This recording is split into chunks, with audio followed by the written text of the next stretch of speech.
माझ्या आत्तापर्यंत लक्षात आलेलं आहे की आपल्या सगळ्यांचीच फार इच्छा आहे की आपल्या मुलांना मराठी बोलता यावं.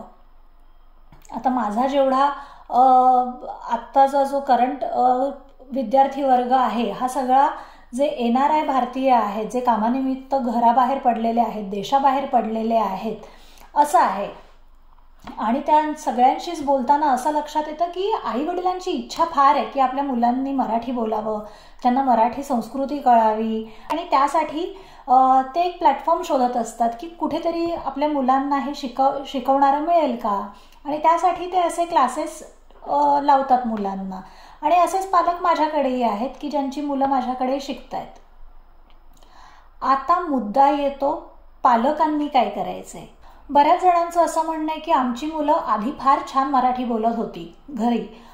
मे बी 2 वर्षाचं, 3 वर्षाचं, 5 वर्षाचं मुलं असेपर्यंत कदाचित ते भारतात असेल आणि नंतर ते इथे आलं. तर आधी फार छान बोलत होती, पण आता ते एकदम बोलायचं बंद झालंय. बऱ्याच जणांचं असं म्हणणं असतं की त्याला बोललेलं सगळं समजतं, फक्त तो उत्तर देत नाही. काही पालकांची मुलं इथेच जन्माला आलेली आहेत, फॉरेनमध्येच, परदेशातच जन्माला आलेली आहेत. त्यामुळे मराठीशी तसा काही संबंधच नाही. फक्त आम्ही घरात मराठी बोलतो, नवरा बायको घरात मराठी बोलतात, तेवढाच काय तो मराठीशी संबंध असतो.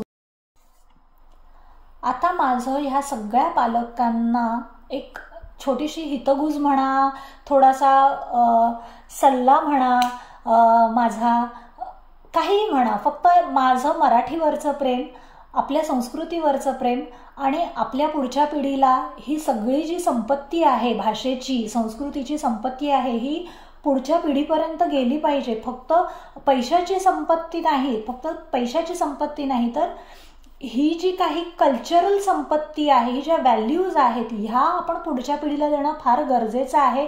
कारण तरच त्या त्याच्या पुढच्या पिढीला जाणार आहे. सो ती पोहोचवण्याची जबाबदारी जी आहे ना, ती फार मोठी आहे आणि ती आपली आहे. कारण आपल्याशिवाय ती त्यांना कुठेही मिळणार नाही. मूल जन्माला आलं, घरी आहे, 2 वर्ष, दीड 2 वर्ष जे काही आहे ते घरी आहे. तोपर्यंत ते छान मराठी बोलतंय, ऐकतंय, कारण ते घराच्या बाहेर जास्त जात नाहीये.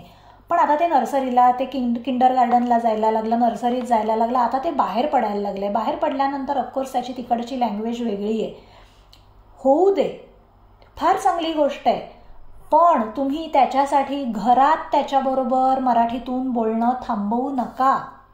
त्याची जी कपॅसिटी आहे वेगवेगळ्या गोष्टी शिकण्याची, ती एवढी ट्रेमेंडस आहे आणि त्याची ग्रास्पिंग एवढी छान आहे त्या बाळाची की तुम्हाला काळजी करायची गरज नाही. अरे हा मराठीतून आता मग कन्फ्यूज होईल का, मग ह्याचं मराठी जर आपण बोलत राहिलो तर ह्याचं इंग्लिश चांगलं होईल का. इंग्लिश चांगलं होईल, इंग्लिश बरोबर आणखीन पुढे जाऊन तो अजून 4 फॉरेन लँग्वेज सुद्धा बोलायला लागेल. मागे राहील ती मराठी. आणि म्हणून तुम्ही मराठीतून आपल्या बाळाबरोबर बोलणं थांबवायचं नाही. आणि ते जे काही 1.5-2 वर्षाचं मूल आहे त्याचा मराठीशी संपर्क तुटता कामा नये. कारण त्याचा जो मराठीशी संपर्क आहे तो फक्त घरात आहे. फक्त तुम्ही आई वडील, घरात जे काही मेंबर्स आहेत तेवढेच त्याच्याशी मराठी बोलणारे आहात.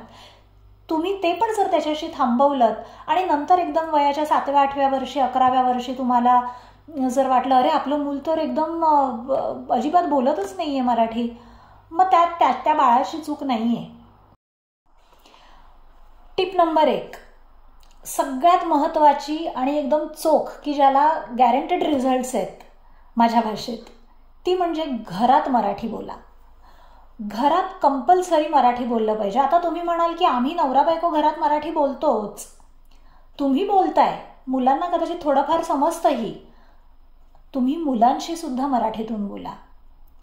आणि दुसरी गोष्ट, मुलांना उत्तर द्यायला सुद्धा एनकरेज करा.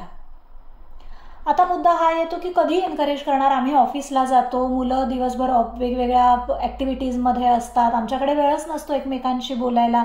आणि जेव्हा काही आम्ही थोडंफार बोलतो त्यावेळेत कुठे आम्ही एकमेकांना शिकवणार, मुलांना शिकवणार. तर कसं आहे माहिती आहे का, जिथे इच्छा तिथे मार्ग, सगळ्यात महत्त्वाचं. कारण एकतर आपण आले आहोत अशा देशात की जिथे फक्त इंग्लिश आणि इंग्लिशच बोललं जातं, किंवा तिकडची जी काही लोकल लँग्वेज आहे तीच बोलली जाते. भारतासारखं नाही की घराच्या बाहेर पडल्यानंतर तुम्हाला 4 वेगवेगळ्या भाषा ऐकायला मिळतात आणि वयाच्या 6-7 वर्षापर्यंत मूल हमखास 2-3 लँग्वेजेस तर बोलायलाच शिकतं. आणि नुसतं बोलायचं नाहीये, तर त्यांच्याकडून उत्तर सुद्धा मराठीतूनच अपेक्षित आहे हे त्या मुलांना कळलं पाहिजे. आणि ह्याची सुरुवात जितक्या लहानपणापासून होईल ना तेवढी छान. कारण ते मूल खूप लहान आहे, खूप कोवळं येते, ते ओली माती येते. तो जेवढं तुम्ही जे त्याला सांगणार ते तो करणार. सो आता मुद्दा आहे तो कधी बोलायचं. ऑफकोर्स तुम्हाला ऑफिसला जायची घाई आहे, त्याला शाळेत जायची घाई आहे, अशा वेळी नाही. पण आता रात्री आपण सगळे एकत्र जेवायला बसलो आहोत, डायनिंग टेबलवरती आहोत, छोट्या छोट्या गोष्टी तुम्ही अगदी मुलांशी बोलू शकता. मला जरा पाणी दे, ती प्लेट दे, पाणी घेऊन ये, तो चमचा घेऊन ये, लवकर जेव. ह्या सगळ्या गोष्टी तुम्ही मुलांशी बोलू शकता. ते मूल जेव्हा तुमच्याकडे अशा काही छोट्याशा गोष्टी मागताय की मला भात हवा आहे, डाळ हवी आहे, भाजी हवी आहे, चमचा हवा आहे, पाणी हवं आहे, अशा वेळी तुम्ही त्यांना सांगू शकता की ह्याला मराठीतून काय बोलता येईल. अगदी छोटंसं आहे, आई मला पाणी दे, किंवा आय एम व्हेरी हंग्री असं जर मूल म्हणत असेल तर अगदीच तुम्ही मुलाला सांगू शकता मला भूक लागली आहे. फार सोपं आहे हे. असं जेव्हा तुम्ही अगदी छोटे छोटे स्टेप्स आहेत ह्या, पण असं जेव्हा तुम्ही मुलाला एनकरेज कराल, प्रवृत्त कराल मराठी बोलण्यासाठी, आणि एकदा त्याच्या ते डोक्यात बसलं की इथे आपल्याला मराठीच बोलायचं आहे, त्यावेळी तुम्हाला खूप खूप फरक झालेला जाणवेल. आपल्या प्रवासासाठी बाहेर पडला आहात, मे बी कारमध्ये आहात किंवा ट्रेनमध्ये आहात, त्यावेळी तुम्ही एकमेकांशी मराठीतून बोलू शकता. काही शब्द आहेत, जसं आपण अंताक्षरी खेळतो तशा टाईपची अंताक्षरी. आपण आता एखादा शब्द आहे चमचा, च तुझ्यावर आला, तर त्याच्यावरून तयार होणारा शब्द, किंवा काही फळं आहेत, काही प्राणी आहेत, हे अशा काही गप्पा तुम्ही मुलांबरोबर मारू शकता. सोप्या सोपे काही वाक्य आहेत, त्या गप्पा तुम्ही मारू शकता जेथे तुम्ही ट्रॅव्हल करताय आणि काही एक काळ तुम्ही एकत्र असणार आहात. मग तुम्ही स्वतःच्या प्रायव्हेट कारमध्ये असा किंवा ट्रेनमध्ये असा, कुठेही असा. सो असे काही स्पेसिफिक क्षण, वेळ तुम्हाला काढायचे आहेत एकमेकांसाठी, आणि तेव्हा ह्या ॲक्टिव्हिटीज करायच्या आहेत. आणि हे जेव्हा चालू आहे, आणि अशी मुलं जी आहेत, अशी मुलं जेव्हा मग फर्दर लेवलसाठी क्लाससुद्धा जेव्हा जॉईन करतात ना, तेव्हा त्यांना ते इतकं सोपं जातं आणि ते इतक्या फास्ट ग्रास्प करतात मराठी. ही झाली माझी टिप 1.